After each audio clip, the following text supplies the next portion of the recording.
गौतम गंभीर ने जिसे बाहर बिठाया उसी ने इंग्लैंड को उड़ाया।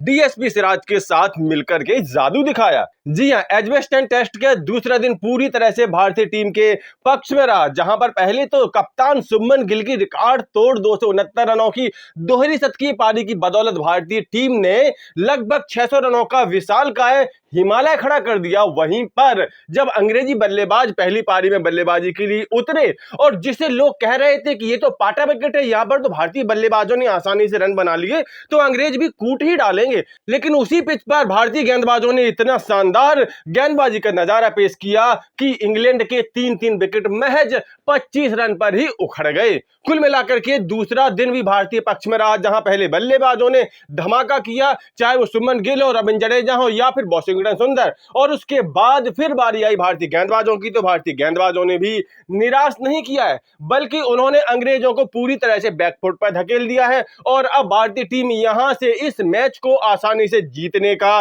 ख्वाब देख सकती है। जी हां, एजबेस्टन टेस्ट के दूसरे दिन शुभमन गिल की शानदार 269 रनों की पारी की बदौलत भारत ने बनाए 587 रन। पहली पारी में विशाल का स्कोर के दबाव के आगे उतरी अंग्रेजी टीम एकदम से बिखर गई, जब उसका स्कोर एक समय 25 रनों पर 3 विकेट हो गया था। यहां पर तारीफ करनी पड़ेगी भारतीय स्ट्राइक गेंदबाज आकाशदीप सिंह की, जिन्होंने की शुरुआत के दोनों ही विकेट उखाड़ करके अंग्रेजों को करारी चोट दी। आपको बता दें कि अंग्रेजी टॉप 3 बल्लेबाजों में से 2 बल्लेबाज तो खाता भी नहीं खोल सके, उनका पूरा साथ दिया मोहम्मद सिराज ने, जिन्होंने की तीसरा विकेट भी 25 रनों पर उखाड़ करके अंग्रेजों का स्कोर एक समय 25 रनों पर 3 विकेट कर दिया था। आपको बता दें कि ये वही आकाशदीप सिंह है जिनको कि गौतम गंभीर खिलाना पसंद नहीं करते हैं। पहला टेस्ट मैच भी उनको नहीं खिलाया था। इसके अलावा अगर हम आकाशदीप के कैरियर पर नजर डालें तो आकाशदीप के कैरियर की शुरुआत बेहद अच्छी हुई थी। उन्होंने अपने शुरुआती टेस्ट मैचों में बेहद शानदार प्रदर्शन किया था और भविष्य की अच्छी उम्मीदें जगाई थी,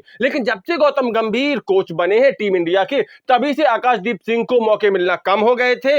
लेकिन अब जब पहले टेस्ट मैच के बाद जसप्रीत बुमराह ने खुद को वर्कलोड की वजह से आराम देने की सिफारिश की है, तो फिर कोई विकल्प नहीं बचा गौतम गंभीर के पास, उनको आकाशदीप सिंह को मौका देना ही पड़ा। और पहले भी अपनी अंदर जाती बाहर जाती गेंदों पर विदेशी पिच पर अच्छा प्रदर्शन करके दिखा चुके आकाशदीप सिंह ने इस मौके को बखूबी भुनाया और अंग्रेजों को तीसरे ही ओवर में पहली चोट दे दी। इसके बाद उन्होंने ओली पोप को भी गोल्डन डक पर उसी तीसरे ओवर की आखिरी गेंद पर आउट करके पूरी तरह से बैकफुट पर धकेल दिया। वह तो दूसरे दिन का खेल खत्म होने तक अंग्रेजी बल्लेबाजों जो रूट और हैरी ब्रूक ने अंग्रेजी पारी को संभाल लिया और 52 रनों की अविजित साझेदारी निभा डाली, और दूसरे दिन का खेल खत्म होने तक अंग्रेजी टीम का स्कोर 77 रनों पर 3 विकेट हो गया। अब तीसरे दिन के खेल का पहला घंटा बेहद महत्वपूर्ण होने जा रहा है इस टेस्ट मैच के लिहाज से। अगर पहले घंटे में मोहम्मद सिराज और आकाशदीप सिंह की जोड़ी 1 या 2 विकेट निकाल लेती है, तो उसके बाद यह विकेट टूटना शुरू हो चुका है। यहां पर स्पिनर्स को बेहद मदद मिलना शुरू हो गई है।